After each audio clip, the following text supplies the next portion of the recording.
Hello everyone, I hope you all are fine. In today's lecture, we will discuss about integration by parts. Before discussing the formula for integration by parts, we have to know that why we feel the need of developing a new formula, because already we have a lot of formulas to find the integration of a lot of functions, a trigonometric function and polynomial function, in fact rational functions. Then why we use the technique integration by parts? For example, sometimes we come across a situation where there are two functions multiplied with each other, and you know that in the previous lecture where we have used the integration, we just find the integration of some trigonometric function like secant x, tan x, and also cos x, and some polynomial functions.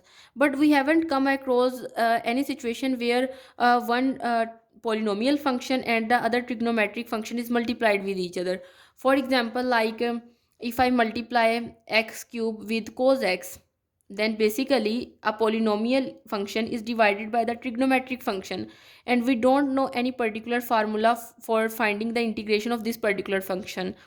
So that's why we develop a technique that is known as integration by parts. Now these two formulas are basically the same. I just use the different variables in these two formulas, then you can easily remember any one of these. Both of these will work for you, okay? Now the formula says that if you have two functions multiplied with each other, then what you will do, you have to write first function as it is, and you have to take the integration of second function. You know derivative and integration are opposite of each other, and if you take the integration of dv, then you will simply get v. Okay, then you have to put here the negative sign, and after that you have to put here the integral sign, and then you have to write the function for which you already find the integration, means that is v. And after that you have to take the derivative of already that you already select function, first function, the derivative of that function, which means du.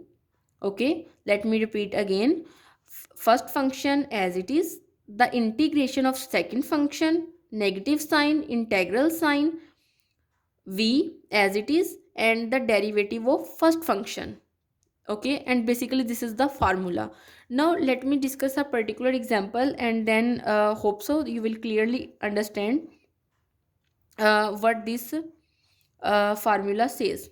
Now consider we have this particular function, and we are asked to find the integration of this function. Now if I let u is equals to x, means I consider x is equal to u, and I consider dv is equal to cos of x times dx. Basically, these are the two things that we need in this formula. Basically, I'm using this one here. Means I am comparing this one with this one. You can also compare your function with this, and find the integration of that function, that particular function. Okay. Now if I find here du, then it will become equal to dx. Basically I have find differential on both sides. If you do not know about differential, then you can search on my previous videos. I have a complete lecture on this. Okay, now if I find the integration of this function, now, basically here we need the integration of this function. We need simply v, not dv. So if I take the integral sign on both of these sides, then we will get basically differential and integration will cancel with each other, and you will get simply v, and the integration of cos x is equal to sin x. Now there is no need to write here c. We will write it in the further when we find our result. Okay, now if you use all these values in this formula, means basically uh, x cos x times dx is equal to, first of all you need to write u, and your u is x, and then after that v, and your v is sin x, minus integral sign as it is, you need to write v. our v is sine x, and du, and it is simply dx. Okay, and then after that, if you simplify a little bit, then you will get obviously the integration of sine x. Now it is not multiplied with any particular function, it is simply the trigonometric function, that is sine x, and its integration, that is equal to minus cos x. And now you can add the constant of integration. Now if I simplify it further, then you will get x sine x plus cos x plus c, and this is our required answer by using the integration by parts technique. Okay, now in integration by parts, you have to remember one thing. Obviously most of the time we will come across a situation when two trigonometric functions are multiplied with each other, and there is a little bit different procedure that you have to remember. But when you come across a situation when a polynomial function is divided by the trigonometric function, then you can let the first function that in the next step could vanish.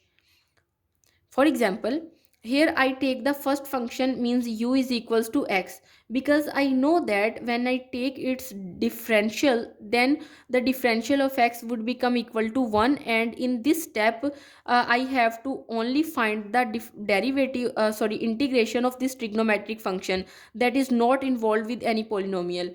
So here you have to keep in mind that you will take your first function or your u equal to that function that could vanish in this step, or you are left with only one function, not the multiplication of two functions. Okay, now this is all about integration by parts. In the next lecture I will discuss about the tabular integration example, and also the reduction formula. See you next time. Thank you.